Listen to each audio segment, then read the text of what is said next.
Today I'm going to be preaching on the theme of Jesus saying, I am the light of the world. And the symbolism of light and darkness is something that starts in the very first verses of the Bible, and it's a very predominant theme in the Gospel of John. So all of our devotions this week are going to be touching on this theme of light and Jesus being light and walking in the light and sharing our light. So let's start at the beginning in Genesis chapter 1, and in verses 3 and 4 it says, Then God said, Let there be light. And there was light. And God saw that the light was good. And God separated the light from the darkness. Right in the very beginning of the Bible, and again in the previous verse, in verse 2, we hear about darkness covered the face of the deep. And that word that is translated as deep in English is the word tehoma in Hebrew, which means chaos. So it's kind of going back to the chaos that there was in the very beginning.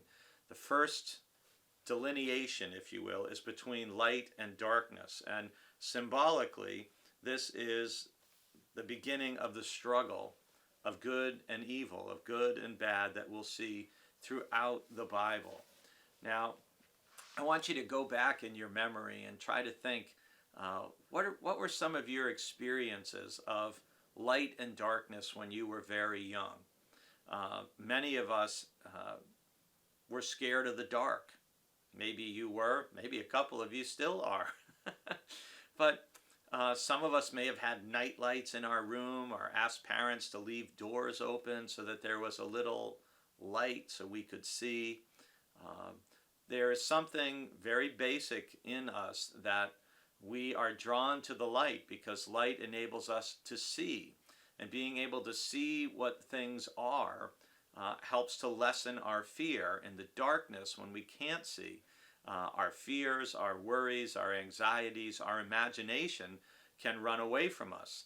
And what is really just a hydrangea bush blowing in the wind, our mind can run wild and like, is that a coyote, or is that somebody, or am I hearing someone on my deck?